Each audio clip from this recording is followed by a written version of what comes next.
साथियों नमस्कार। मध्य प्रदेश के अतिथि शिक्षकों से संबंधित इस वक्त की बहुत ही महत्वपूर्ण जानकारी प्राप्त हो रही है। कल अतिथि शिक्षकों के द्वारा राजधानी भोपाल में मुख्यमंत्री बंगले का घेराव करने का आयोजन किया गया था। काफ़ी भारी मात्रा में अतिथि शिक्षकों की जो भीड़ है अंबेडकर मैदान में मौजूद थी। उनके द्वारा मुख्यमंत्री बंगले का घेराव करने की कोशिश की गई, लेकिन बीच रास्ते में ही पुलिस के द्वारा उनको घेर लिया गया और मुख्यमंत्री जी के बंगले का घेराव वे नहीं कर पाए। आप देख सकते हैं तस्वीरों में कितनी भारी मात्रा में अतिथि शिक्षकों का हुजूम कल राजधानी में उपस्थित था।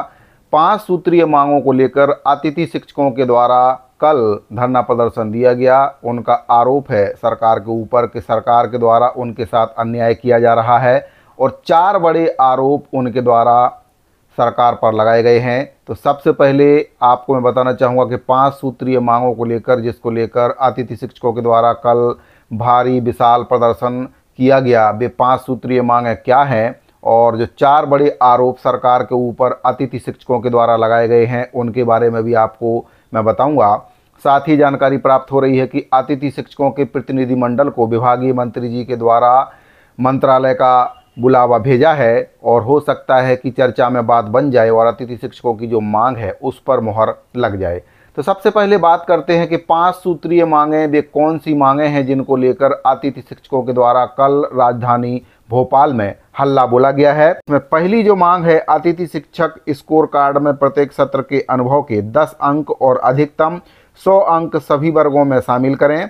अनुभव के आधार पर नीति बनाकर अतिथि शिक्षकों को 12 माह का सेवाकाल और पद स्थायी करें।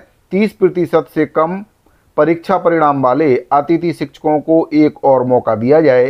गुरुजियों की तरह अलग से विभागीय पात्रता परीक्षा लेकर नियुक्ति की जाए। और अंतिम जो मांग है, अतिथि शिक्षक भर्ती में वार्षिक अनुबंध सत्र 2024-25 से लागू करें। तो ये 5 सूत्रीय मांगों को लेकर और नियमितीकरण की जो मांग है उसको लेकर अतिथि शिक्षकों के द्वारा कल राजधानी भोपाल में सरकार के खिलाफ हल्ला बोला गया है। हालांकि जो कांग्रेस के नेता हैं उनके द्वारा अतिथि शिक्षकों की इस महारैली का समर्थन भी किया गया, लेकिन यहाँ पर ये बात देखने वाली होगी कि जब कांग्रेस पार्टी सत्ता में थी तब अतिथि शिक्षकों का ख्याल उनको क्यों नहीं आया, उनकी मांगों पर विचार क्यों नहीं किया, उनके लिए नियम और नीति क्यों नहीं बनाई गई। अब जब वे विपक्ष में हैं तब उनको अतिथि शिक्षकों की याद आ रही है। तो ऐसे लोगों से सावधान रहने की ज़रूरत है, ऐसे लोगों को पहचानने की ज़रूरत है जो मौका परस्त हैं, यानी कि जब सत्ता में रहते हैं तब कर्मचारियों की याद उनको नहीं आती है और जब वे विपक्ष में बैठे रहते हैं तो उनको कर्मचारियों की याद आती है, कर्मचारियों की मांगों पर वे उनके हितैषी बनते हैं, लेकिन वास्तव में कहीं ना कहीं वे अपनी राजनीतिक रोटियां सेक रहे होते हैं।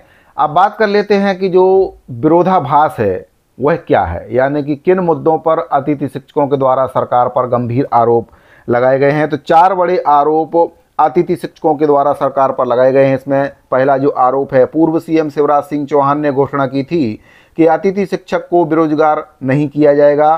सीधी भर्ती, प्रमोशन और ट्रांसफर से हजारों लोगों को बेरोजगार कर दिया गया।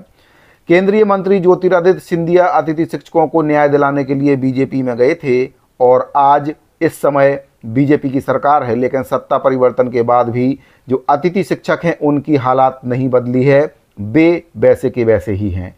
तीसरा आरोप है, सरकार एक तरफ लेट भर्ती करती है और दूसरी तरफ 30% से कम रिजल्ट का जो ठीकरा है वह अतिथि शिक्षकों के सिर पर फोड़कर उनको बाहर का रास्ता दिखाती है, जबकि स्थायी शिक्षकों पर कोई भी कार्रवाई सरकार के द्वारा नहीं की जाती है। अगला जो आरोप है, लोक शिक्षण संचालनालय के अधिकारी पिछले 2 महीने में अतिथि शिक्षक भर्ती की विसंगतियों को दूर नहीं कर पाए हैं। तो 4 बड़े आरोप उनके द्वारा सरकार के ऊपर लगाए गए हैं। मोहन यादव सरकार के ऊपर उनके द्वारा आरोप लगाए गए हैं। साथ ही जो पूर्व सीएम हैं शिवराज सिंह चौहान जी, उनके द्वारा अतिथि शिक्षकों से कई बड़े वादे किए गए थे, लेकिन आज चूंकि वे मुख्यमंत्री के पद पर नहीं हैं, इसीलिए अतिथि शिक्षकों को कई प्रकार की परेशानियों का सामना करना पड़ रहा है। उम्मीद करते हैं कि जो वर्तमान में मुख्यमंत्री जी हैं मोहन यादव जी, वे अतिथि शिक्षकों के दर्द को समझेंगे, उनकी पीड़ा को समझेंगे और उनकी समस्याओं पर सकारात्मक पहल करते हुए उनका जो परेशानी है 5 सूत्रीय मांगों को लेकर उनके द्वारा विशाल धरना प्रदर्शन किया गया, उस पर संज्ञान लेते हुए उनकी समस्याओं को दूर करने की कोशिश करेंगे और नियमितीकरण उन कर्मचारियों का करेंगे। साथ ही उसके लिए कोई नीति भी बनाएंगे जिससे अतिथि शिक्षकों को फ़ायदा हो। और जो 30% से कम रिजल्ट आने पर अतिथि शिक्षकों को बाहर का रास्ता दिखाया जाता किसी प्रकार से सही नहीं है, क्योंकि अगर 30% से कम रिजल्ट आता है और अतिथि शिक्षक को उसके लिए जिम्मेदार ठहराया जाता है तो कहीं ना कहीं जो नियमित शिक्षक हैं वे भी उसके लिए उतने ही जिम्मेदार हैं। तो अगर अतिथि शिक्षक को बाहर का रास्ता दिखाया जा रहा है तो जो नियमित शिक्षक हैं उनको बाहर का रास्ता क्यों नहीं दिखाया जाना चाहिए, क्योंकि वे भी उसके लिए उतने ही जिम्मेदार हैं जितना जिम्मेदार सरकार अतिथि शिक्षकों को मान रही है।